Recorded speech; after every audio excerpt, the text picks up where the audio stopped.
Welcome to another CEO Wisdom podcast. We have Roberto Barrera with us today. He does fusions and acquisitions for small businesses. He's an expert in startup valuation. He's the co-founder at adquiere.co, so adquiere.co. It's not his first business. He's done health consulting and a bunch of other businesses that we're going to talk about. He's live in Monterrey, Mexico, and I'm in Oaxaca, Mexico. Told him that I did a nice Spartan race 2 years ago in Monterrey, very nice city. And the podcast is presented to you by podpar.com. That is my company. We help you launch podcasts and convert guests into leads for you. We help you with the follow-up process, the closing process, so that you can have a full 30 leads a month pipeline. By the way, you can close 10% of that into clients. So you can go to podpire.com if you need help with that. We have a free ebook and a masterclass for you. Rob, welcome to the pod. Tell me a bit more about yourself and what you're up to nowadays. Perfect. Thank you for having me, Charles. I think you're muted, Rob. Of course. The audio went out. Let's see. Do you not hear me? Maybe in settings, audio. Or you can try joining again. It was working fine, so. Or is it me? Can you hear me? Let's see, maybe it's on my end. Yeah, I think it should be because I am. Yeah, I think I can hear you now. Okay.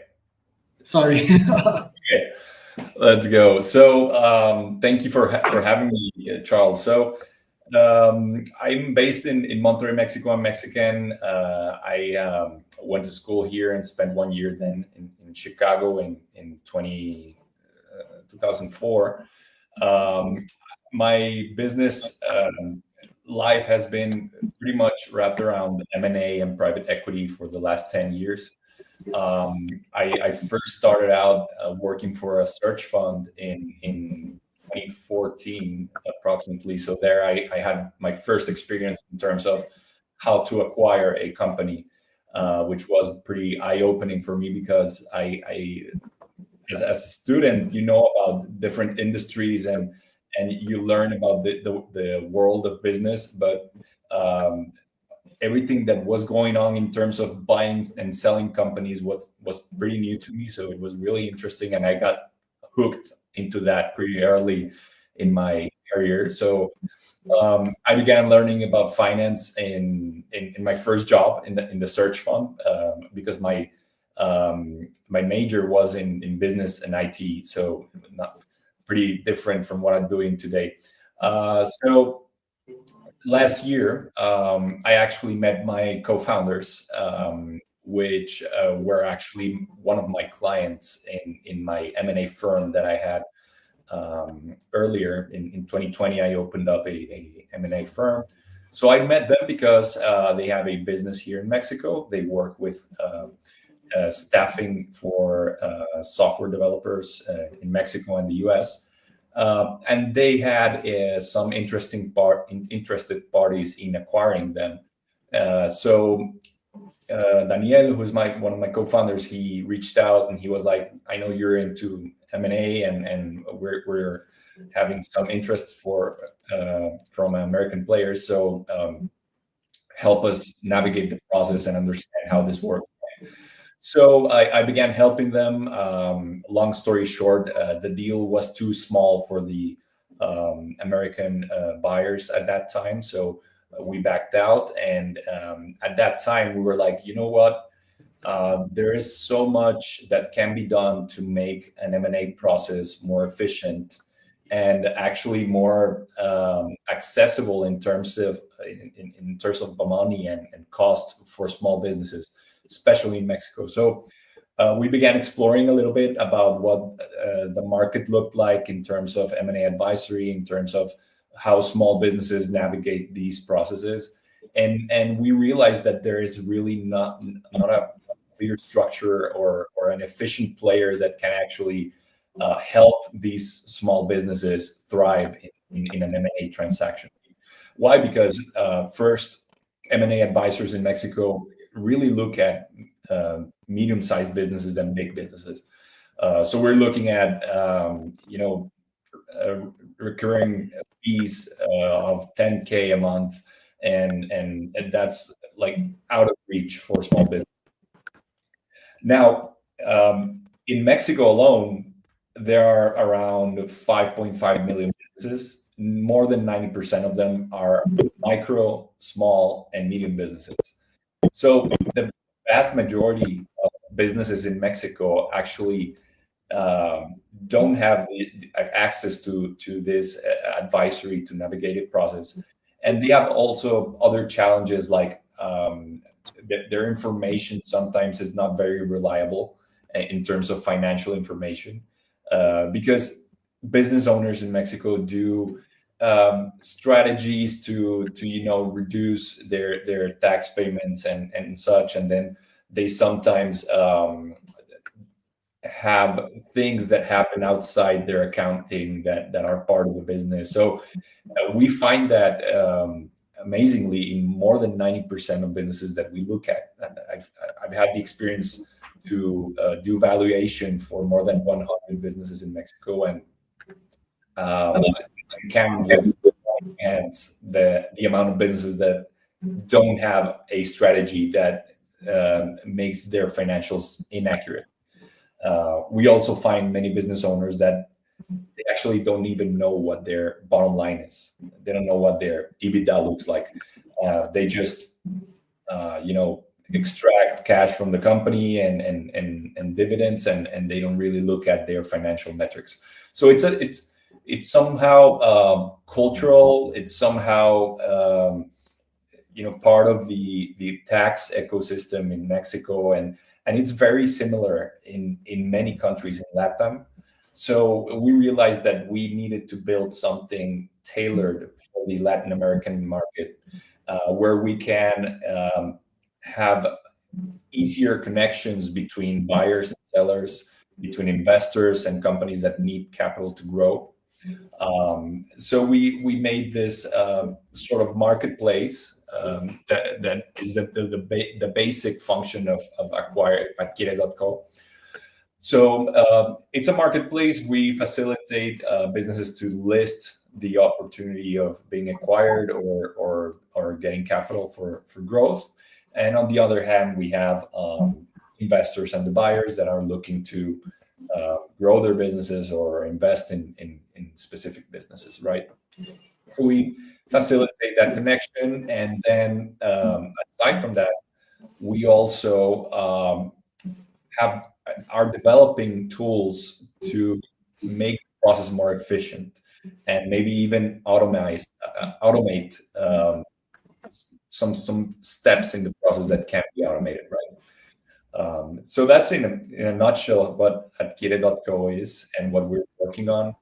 And fortunately, we've found a lot of traction in the first 8 months, to the point that we initially thought we were going to bootstrap this, and we've realized that it's going to be pretty fun to actually make a race and accelerate our growth, right?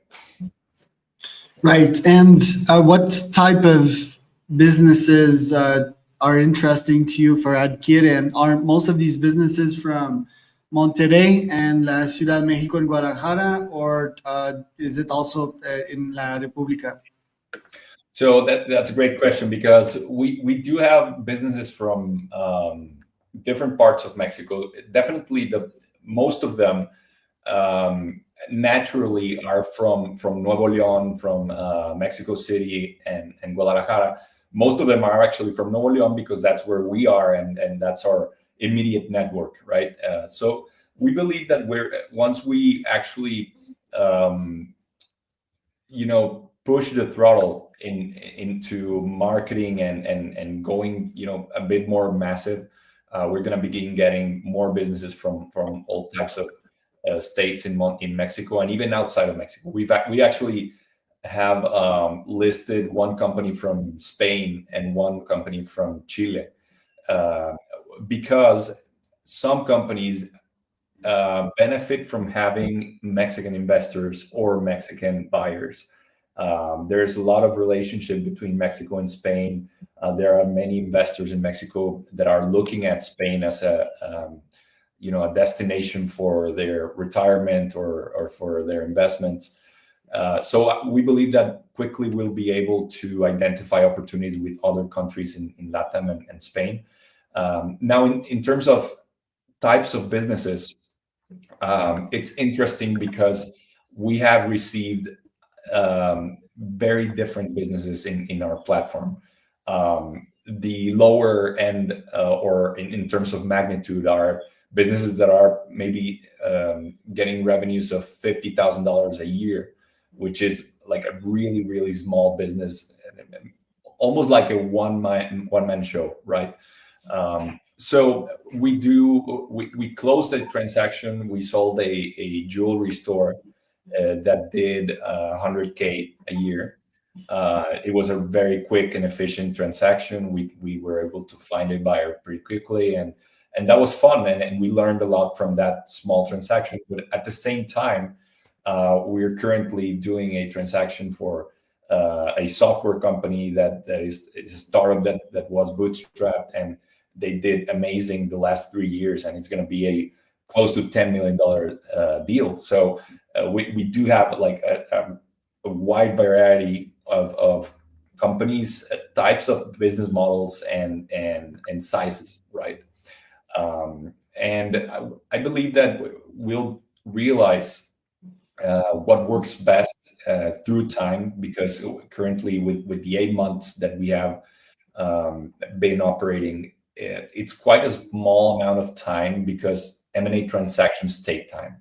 They usually take at least 6 months when you're like ticking like a Swiss clock, right? But usually they gravitate more towards 10 or 12 months. So we're actually on a very early stage to actually realize what transactions are going to be working best with our platform, right? Right. And do you feel that Mexico has something special compared to other LATAM countries economically? How's it doing, and how are the Trump tariffs affecting that? Yeah, that's interesting, because Mexico is the second largest market in LATAM, right? Like, we have Brazil, which is huge. There are almost 19 million small and medium businesses in Brazil. Mexico is around 5.5. So Mexico is a very interesting market for LATAM, because what usually happens is that small businesses that begin to grow and accelerate in countries like Colombia, like Ecuador, like maybe even Chile and Argentina, they become successful in their own country, and then they begin to expand, and they quickly take a look into Mexico, because it's a big market and it's Spanish speaking, which has a different dynamic with Brazil.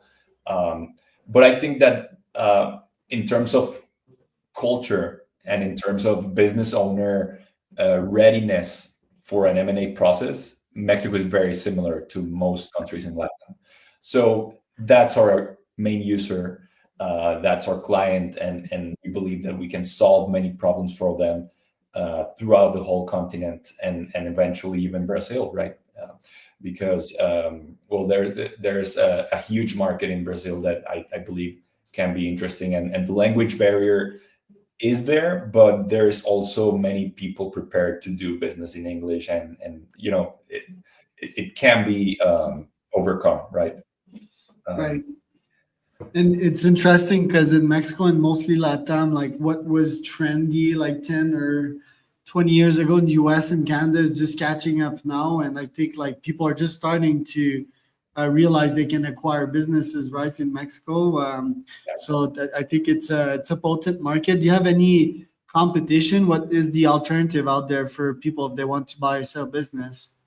So it's interesting, because we initially did some research, and we identified two kinds of competitors. So one competitor is traditional M&A firms, and there are the big ones that work with large and public companies, which are not really competition. But then there's maybe two tiers down, where there are M&A advisors that actually work with companies that could be considered medium-sized businesses. In Mexico, INEGI, which takes care of population and economic census, they designate medium businesses as businesses that do 100 to 250 million pesos of revenues every year, which is that would be 5 million to maybe 12.5 million dollars in revenues. No, so that's a medium business, and very few M&A advisors in Mexico actually target that size of business as a client. So I believe that there is a lot that can be done with those types of businesses, which are very well structured. They usually are validated business models that have been working for years, and many times the business owners are actually very close to a retiring age. So that is like the diamond for us. Those are the very ready businesses that we can take and efficiently do a transaction and have a winning deal for everyone, right? That could be an ideal client. You also asked about tariffs, and that has been a tricky topic because first, President Trump was very aggressive with them, and then we're going to apply them, and they're going to come into effect in February, and then they got pushed until March, and now we don't really know what's going to happen. But I think that it's a temporary measure to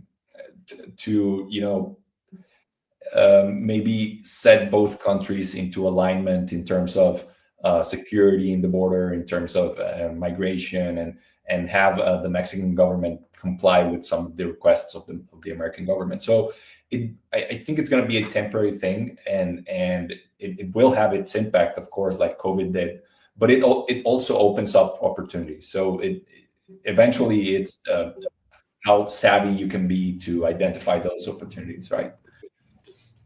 Right. And what's next for Adgate? You're saying that you're potentially raising capital this year. What are your priorities as the CEO?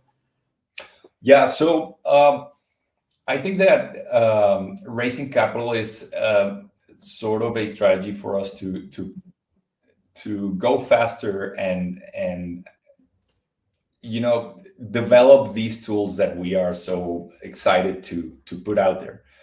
Because we know we can do so much in terms of automating processes and making deals happen faster. But currently, we have to do many things manually because we're not there yet. We haven't been able to develop the platform that we want to build. We've been spending a lot of time currently getting to know our customers, getting to know our users and the buyers and investors, their interests, and it has given us a lot of clues into what's next. So we're looking at creating modules in the platform that allow for a buyer to get to know a company almost on their own, like sign an NDA on their own, obviously with some guidance and understanding of the terms of an NDA. Then having a data room that can be automatically opened for the buyer once the NDA is signed, and actually creating a space for Q&A between the buyer and the seller. So if we achieve that, we can go through the first steps of a transaction in maybe a week. When if you do it manually, it's something that could take even a month, right? So we believe that's the first step. Then going a little bit into the due diligence process and the preparation of the seller for the due diligence process, because there is not a culture in Mexico to have your information ready. Even when you're thinking about selling, we get a lot of business owners that say, I want to sell, And when we ask for financials or even a small presentation to get to know the business, they're like, oh yeah, let me prepare it and I'll come back to you in 2 weeks. So we need to work on that culture and almost educate many business owners. But we can also do that through creating some tools and creating some templates and maybe even a master class, and allow business owners to actually have these resources that to get ready for a transaction, right? So that's some of the ideas that we have in mind, and that will be the first action items once we raise our first round, right? Love that. And where can people find out more about you, Rob? So there's my LinkedIn page. My co-founder, Daniel Rodriguez, he's also very active in LinkedIn. Bernardo Martinez, my other co-founder, of course. You can find a lot of information in our webpage at quiere.co. And you can also reach out to us at deals@quiere.co, where we can of course, prepare a meeting to get to know any buyers or sellers and walk them through our process. So yeah, that most information will be there in our webpage. That was